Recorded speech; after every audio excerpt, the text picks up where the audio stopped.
Did you know that the only thing that's stopping you have the life of your dreams is your self-image? In this video, I'm going to explore why self-image is so important. I'm also going to discuss my experience with self-image and how we can change it to live our ultimate lives. Our self-image controls everything. It controls the way we walk, it controls the way we talk to people, the way we hold ourselves, even down to how much money we make. Now, you might think, hold on, what is self-image? But you know, whether you think you're good or bad at something, or how you interact with someone, maybe you think you're a bit shy, throughout the day you're going to hold yourself accountable to those judgments that you've made on yourself. But the version that we've created of ourselves in our minds is not real. It's not true. We don't need to believe that. We can throw that away. But first, to get rid of the self-image, or at least the bits you don't want, because some of it might be good, we have two parts. We have the conscious and the unconscious part. And when we were very little, we didn't have the conscious part helping us decide whether information was true or false. So when we were very little, we would be taking in all this information, whether it was information about ourselves or information about our surroundings, that we couldn't choose whether it was true or false, and we just took it in as facts. And so from that age, when we're at parents' evening at school, or our parents are telling us off, and we're constantly getting judgments about our character and our ability to do things, and at that time we just assume that that is how it is. Like, people that are at school and think they're stupid because they don't understand maths grow up believing that they're always stupid about that subject, when actually that might not be the case. That just might be someone's judgment at that time. We adopt it so much that it then becomes our identity without ever actually challenging if it's really true or not. And us humans absolutely love to stay within these limitations that we give ourselves. We're programmed to stay completely within the box and not go outside of something that might seem scary or something that we could fail at. Bob Proctor talks a lot about self-image and cybernetic systems. Now, if you don't know what a cybernetic system is, it is a system that's put in place that when things get changed, the program will bring it back to its default state. Now, a good example of this is when your thermostat in your home is set at 22 degrees and it's a cold winter's day and someone leaves the door open, and very quickly the temperature of your house starts going down. When that door then closes, your systems that are in place through your heating will boost it back up to make sure it goes back to 22 without you even having to touch anything. That is a cybernetic system. Bob Proctor uses another example which I really like, and I think it actually gives a real clear indication of how us as humans connect to the cybernetic systems. When you're flying on an aeroplane, the pilot, when it's taking off, let's say we're going from London to New York, they will have a path that is set in place, and that plane has had a cybernetic system in place that if that plane decided to go off track, let's say it's driving along and then it switches off, the plane will automatically come back into position and keep flying the way it's supposed to, because it's got a cybernetic system in place. And that is exactly like us humans. How many people, including myself, have done things like try and start a new diet, and you try and get really healthy and go to the gym every day, only to find that maybe as soon as you've got to where you want to get to, or even before, you just then drift back to your old habits and your old patterns of life. And that is exactly the same as the plane that goes off course and gets brought back into this default setting. Learning about self-image in my own life has really impacted my own journey and been able to highlight where I'm going wrong and how I can redirect myself. Sometimes it's hard to know how we're blocking ourselves, but when we look at the stories that we've been telling ourselves, it really helps us to see what we've been doing. Learning about the stories that I tell myself based on my own self-image was really key to helping me move forward in my career and in my life, because we don't realise the impact that that can have on the choices that we make. This really reminds me of myself at college when I was telling myself that I couldn't sing and I couldn't act because I was at performing arts college, and I would hide in the singing lessons because I just didn't think that I was good enough. But there was no one there telling me that I wasn't good enough. It was all in my head, and that was based off the self-image that I'd given myself. And I don't know where it came from. I guess when I was younger I just thought, oh, I'm not a singer. My parents have always said they're not singers, so maybe that was part of that. But you don't need to know where it comes from completely to actually move past it. You just need to know that that's the story you're telling yourself, and then identify it and move forward. So since then I've been able to say to myself, there's no reason why I can't sing. Yes, I'm not amazing because I've not had the techniques and lessons that I need to have to build up my strength, of my singing strength, but there's no reason why I can't be. And now, because I've been able to identify that, I'm able to do the work, move forward and see what do I need to do to improve that. But now, because I'm aware of the messages that are going on in my subconscious brain, I can then filter them out and be more conscious of what actually I am putting into my subconscious brain that then becomes automatic. Because most of the time, everything we are doing comes from our subconscious mind, and most of us are living in our default setting anyway.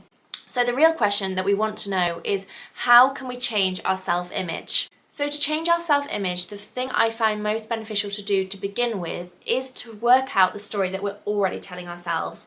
So like me, identifying that I was telling myself that I was a bad singer and I couldn't sing, regardless of the fact that I'd never actually tried it before, was probably the best place to start, because then I knew what I was working with. Once you've got that, you can then move forward and create new belief systems by writing out a whole story of how you want your life to be. You don't have to write it if you don't want to, you can just use your imagination, but I find having pen to paper very helpful to visualize the life that you want. Visualization is so important and so key, and it's such a great tool anyway. And this helps even more because you can be so creative. Now, my biggest tip is, do not limit where you see yourself. If you know you would absolutely love to be the best chef of the biggest restaurant in the world, but you think you can only be a chef in your local town, although there's nothing wrong with that, you know your desires are so much bigger. Really go for it and believe that that is possible, because it is. So the next step is to work out the gap between where you are and where you want to be. Going back to my example of being a singer, even though I didn't have the skills at the time, that didn't mean I would never have the skills. So the story of me telling myself that I couldn't be a singer was not true. And so to get to where I want to be, it would be right for me to have singing lessons and to do research on what being a singer actually means. And so those are the steps that you should identify and try and work on to get yourself from there to there. Now, sometimes in my life, I like to have what I call a little bit of a life audit, where I look at each area of my life, which could be my health, my career, my finances, my friends and family, and I just look at every aspect and I think, what can I change that can help me get closer to my future self? And by doing this, it helps me identify which areas of my life am I doing good at, and where are the stories that I'm telling myself that I'm not doing so great that need to change. So in your life, look at these different pillars and see where you are now and what needs to change to become the future version of yourself, the person that you dream of being.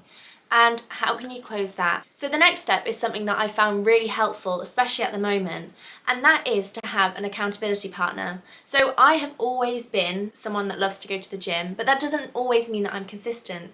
But since I've been going with my mum, who is a beginner at the gym, I have been so consistent, and it's really shown me how valuable having an accountability partner is. And so if you can, and where you can, try and get someone to hold you accountable to your goals, tell them what you want to achieve, and help create a plan of how you can do that. So for me and mum, that looks like us both reminding each other, mainly me reminding her that we need to go to the gym, but also it means that when I'm not turning up for the gym, I'm letting her down too. And sometimes when I'm not feeling so up for it, she might be feeling up for it. So it's a nice balance to have. Another way of doing that without having an actual person is committing to maybe a workout app, or signing up for PT sessions, or something that means that you have to be committed. And the last tip, which is so important and everyone should be doing it throughout every day, is to follow what makes you excited. Now, every day we have tasks that we have to do, but there are times in the day when we have a choice to do option 1 or option 2, which might be go and watch TV or go and read a book. And sometimes you might be between a bit of a crossroads of not knowing which to do. And the way to know what the right thing to do is to follow your internal guidance system. Now, I have spoke about this before, and it's definitely something I'm going to speak more on. But to follow your highest excitement, you just look at each one and think, which one am I more excited about?